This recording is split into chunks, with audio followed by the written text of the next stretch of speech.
Splish splash, I was taking a bath, long about Saturday night. And now you found the key.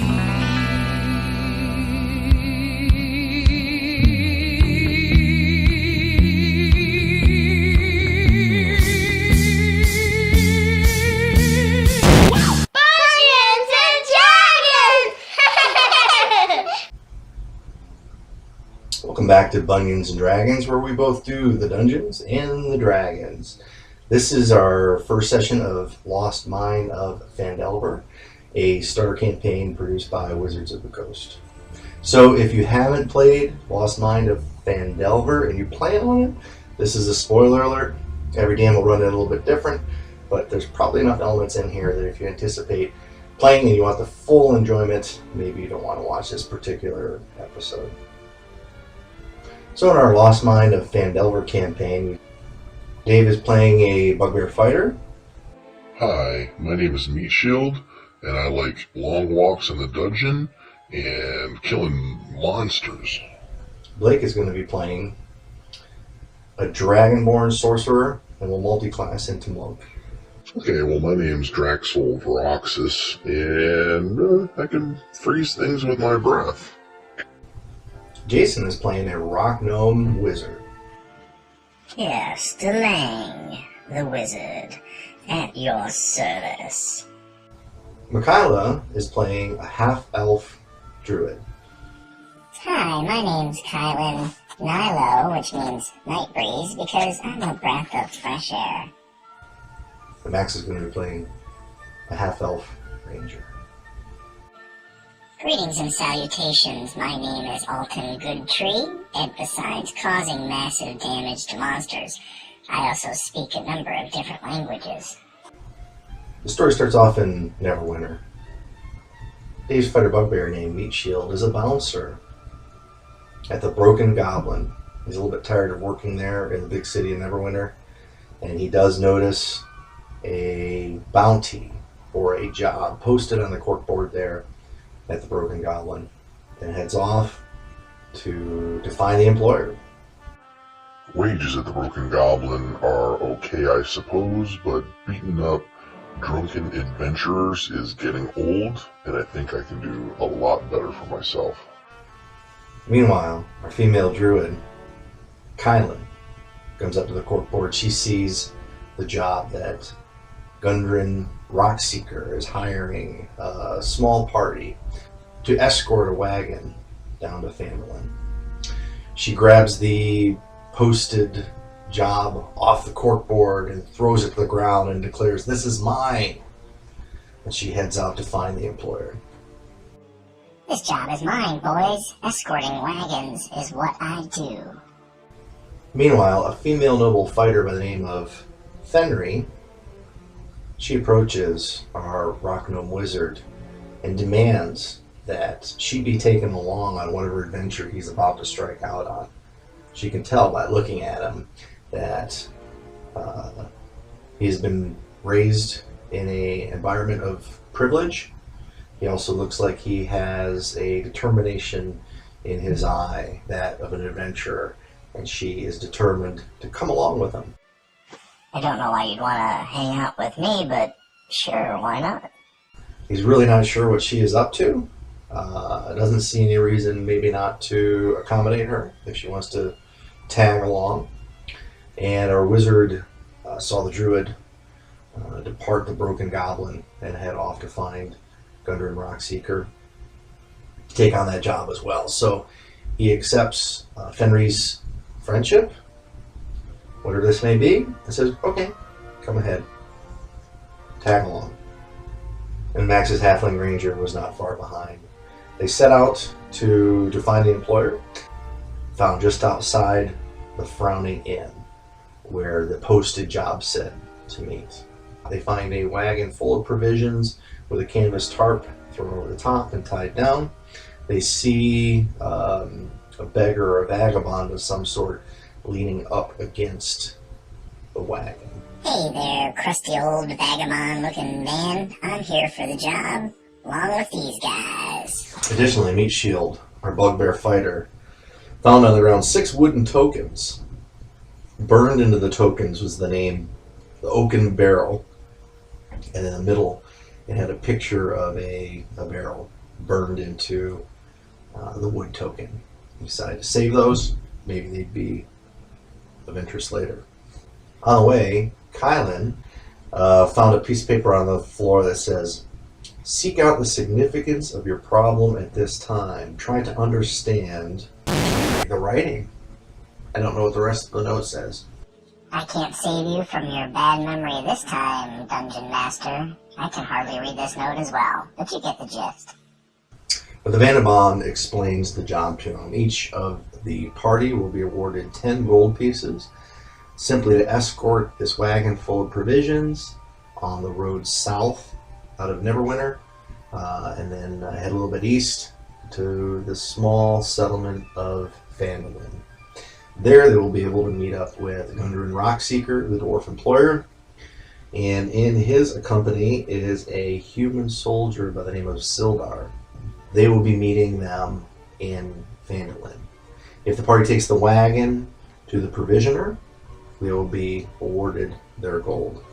The first day of travel on the main road was very uneventful. So uneventful, as a matter of fact, that the party started to become suspicious. Was there something going on? Surely this road should be traveled more heavily, but they did not see anybody. They come upon the crossroads where they can continue south or cut off to the east of Phandelver, and that's where they set up camp.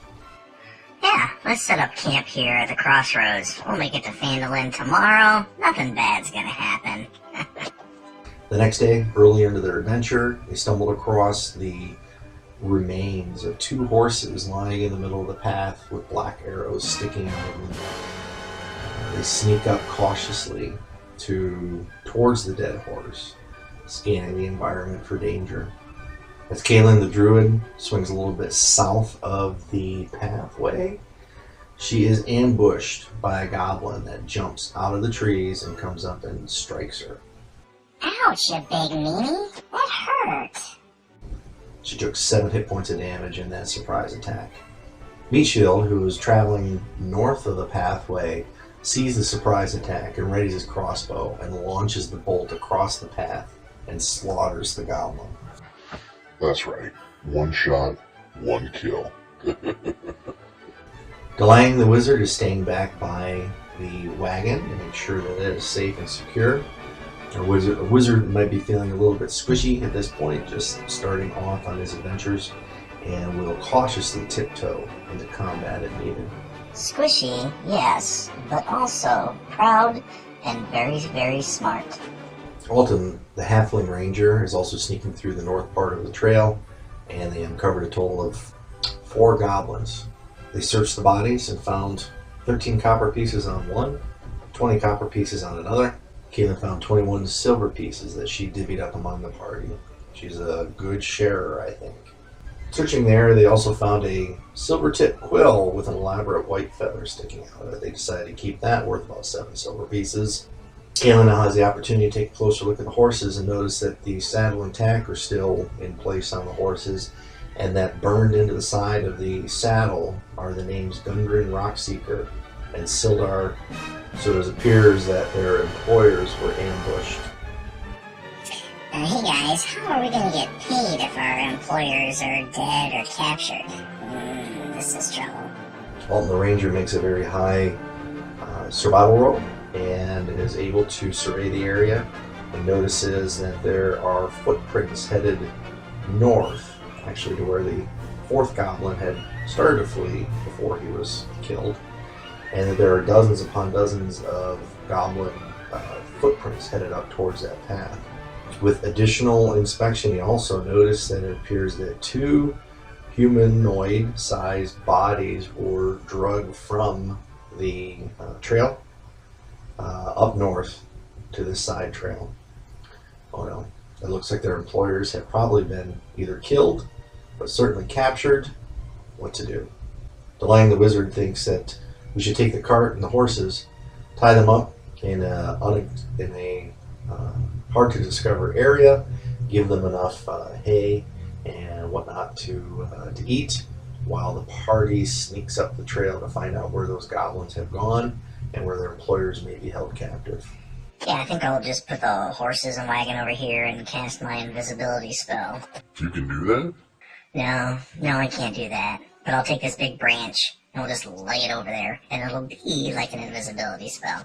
As they head north up the trail, Meat Shield notices a snare trap in the middle of the path, and with DeLange's mage hand, they're able to set the snare trap off, avoiding it completely. You're gonna have to be smarter than that to catch me, goblins. I've got good perception. A little further up the trail, however, Meat Shield did fall into a pit trap. Alright, you got me there. Suffering just 2 hit points of damage. It was a small trap. He was easily able to climb out of it and recover from that stumbling. Thank goodness there were no spikes in the bottom of the trap. At this point, each character was awarded 75 experience points for successfully navigating the goblin ambush and setting out to find the hideout. Not too much further up the trail, they did come upon a cave entrance. This must be the hideout of the goblins. They noticed a shallow stream coming out of the cave, and along the east side of the river, there is a dry, passable trail into the cave.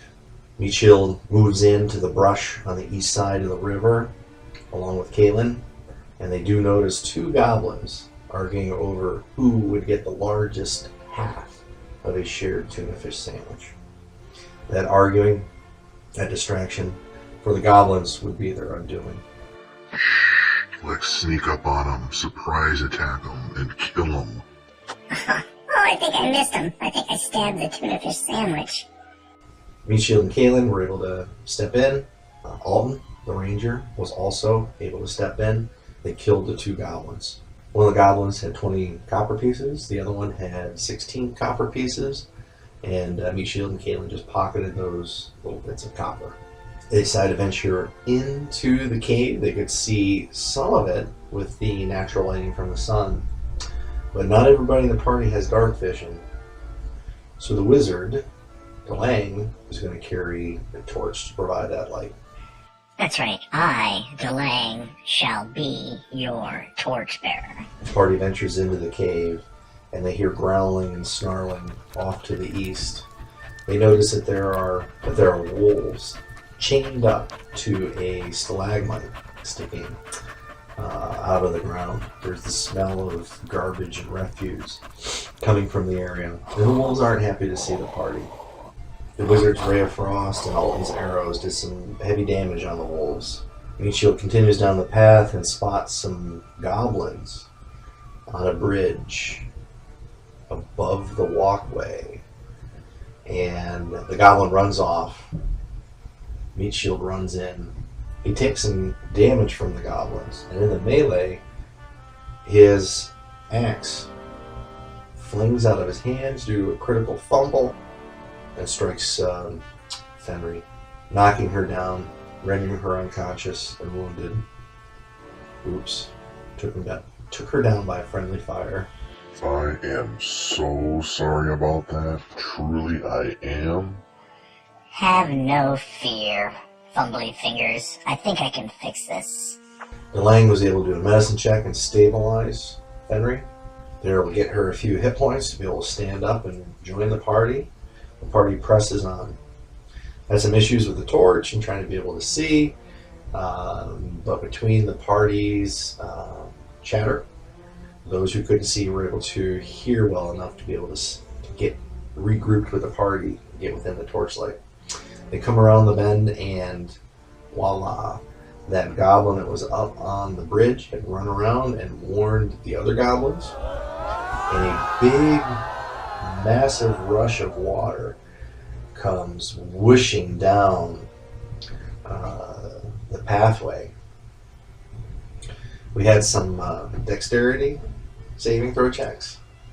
Those who failed had to make strength saving throw checks. And the wizard and the druid got caught up in the rush of water and were swept out to the mouth of the cave. Splish splash, I was taking a bath. Long about Saturday night. The party regrouped Came back into the goblins hot and heavy before they were able to set off another wave of water. The sound of the waterfall in the back of the cave was not quite deafening, but certainly made hearing very difficult. And as the party comes into one of the cavernous rooms, they can peek south. They see they're set upon by a wolf, the pet of a bugbear named Clark. Clark says, "Who comes here?" as the wolf pounces out to attack the party. The party quickly kills the wolf. What was the wolf's name? Snag? Ripper. Clark kept calling his pet wolf Ripper. You sure have a bad memory for a dungeon master. Clark was so upset losing his pet that he ran west out of the room into basically like a garbage chute, a hole in the cave that funneled down, and he was gone.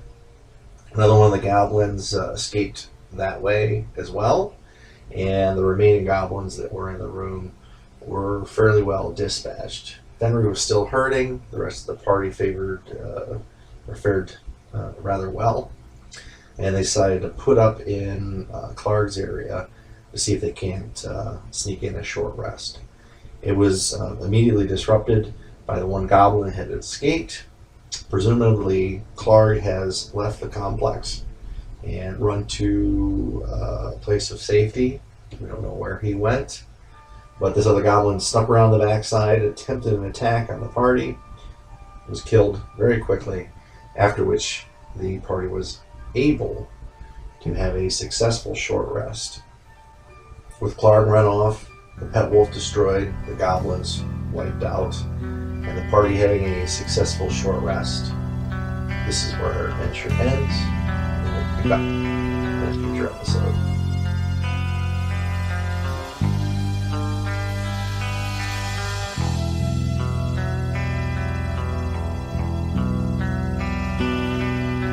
Standing on the shores of tomorrow, listening to the whispers of the never-ending sea.